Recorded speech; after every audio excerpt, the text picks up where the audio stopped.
Dalam kurun waktu 3 tahun ini, telah terjadi pencurian yang kerap dilakukan oleh sekelompok pencuri. Mereka tak segan-segan melukai, bahkan membunuh orang yang melihat aksinya. Pihak kepolisian merasa kesulitan mengungkap kasus ini. Oleh karena itu, seorang polisi bernama Gaurav didatangkan dari Mumbai guna menyelidiki kasus ini.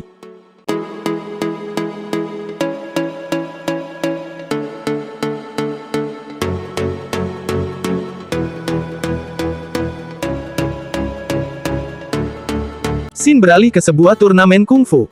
Di bangku penonton, seorang pria menebak bahwa yang akan menang adalah peserta yang memakai ikat kepala berwarna biru.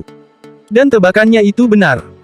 Ia mengetahui hal itu dikarenakan dirinya adalah seorang guru kungfu. Setelah pertandingan selesai, ia terlihat mencari seseorang. Kemudian ia bertanya kepada anak buahnya, "Di mana Bruce Lee?" Ternyata, Bruce Lee juga menonton pertandingan ini. Dan pria yang tadi mencarinya adalah guru kungfunya. Pertandingan pun sudah selesai, dan yang memakai ikat kepala birulah yang jadi juaranya. Saat mereka hendak pulang, mereka berlutut di depan pintu. Dan ketika gurunya Bruce Lee hendak lewat, kakinya digaet hingga ia terjatuh. Hampir saja terjadi keributan pada waktu itu. Ternyata Bruce Lee melihat kejadian itu.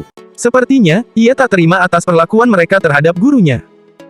Dan benar saja, Bruce Lee bersama teman-temannya mencegat sang juara di tengah jalan.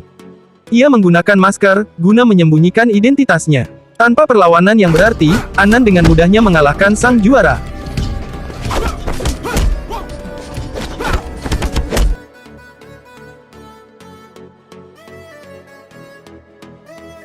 Saat Anand dan ibunya sedang makan malam, ayah Anand marah-marah. Sebab, Anand yang merupakan seorang sarjana, sampai saat ini masih nganggur. Kerjaannya hanya berlatih kungfu, dan minum minuman keras. Anand yang tak tahan mendengar ocehan ayahnya, kemudian pergi ke tempat kakeknya. Sebelum tidur, Anand mengadu kepada kakeknya. Anand juga mengatakan bahwa ia ingin seperti Bruce Lee. Kakek Anand yang mendengar itu mengatakan, agar jangan menjadi orang lain. Jadilah diri sendiri dan hidup apa adanya. Anand memiliki 2 orang kakek. Yang satu seorang tukang jahit, dan satunya lagi, ahli di bidang elektronik. Dan kedua kakeknya itu, sangat menyayanginya. Keesokan harinya, Anand dan temannya pergi ke tempat latihan kungfu. Sesampainya di lokasi, Anand mendapati sang pemilik gedung sedang meminta uang sewa gedung. Anand meminta kelonggaran terkait hal itu. Sebab untuk saat ini, mereka tak memiliki cukup uang. Dengan berat hati sang pemilik gedung memberikannya kelonggaran. Sebagai jaminan, HP teman Anand diambilnya tanpa permisi.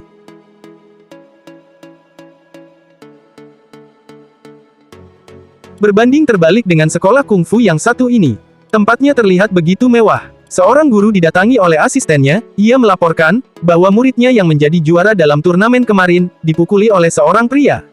Pria itu menutup mukanya, menggunakan sapu tangan.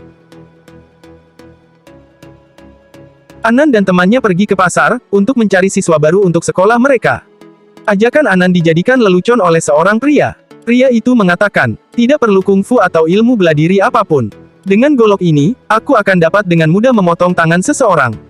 Anand yang memang sedang pusing karena memikirkan uang sewa gedung, tersulut emosinya. Ia menantang pria itu. Anand menyuruh pria itu agar memotong tangannya. Temannya mengingatkan tapi Anand menyuruhnya untuk diam. Anand kembali menantang pria itu. Tapi pria itu menganggap bahwa Anand sedang bercanda, lalu menyuruhnya untuk duduk. Anand yang sudah kepalang tanggung, meninggikan nadanya dan menyuruh si pria itu untuk memotong tangannya. Alhasil, si pria itu pun tersulut emosinya. Dan terjadilah perkelahian di antara mereka.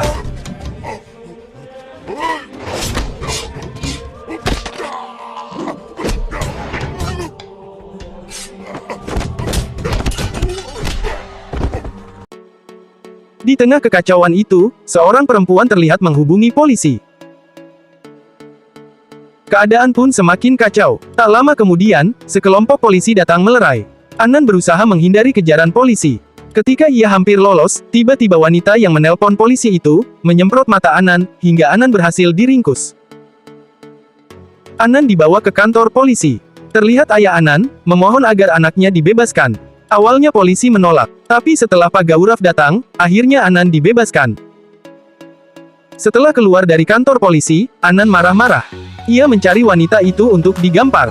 Di tengah jalan ia bertanya kepada seorang wanita. Dari situ Anand mengetahui bahwa gadis itu bernama Sakti. Ia adalah anak seorang wakil perwira polisi. Anan tak memperdulikannya. Ia tetap marah-marah dan mencari wanita itu. Teman-temannya mencoba menenangkan dan menyuruhnya duduk di sebuah bengkel. Namun mereka malah terlibat perkelahian dengan orang-orang yang berada di tempat itu. Di saat bersamaan, perempuan itu muncul. Ia hendak memeriksa motor pada bengkel langganannya itu. Melihat keributan itu, Sakti mengambil pentungan dan langsung memukuli Anan.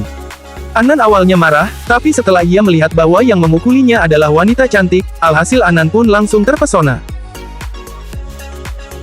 Ia membiarkan wanita itu memukuli dan melemparinya. Sampai ia disemprot oleh cairan merica pun, ia hanya pasrah dan tak berbuat apa-apa.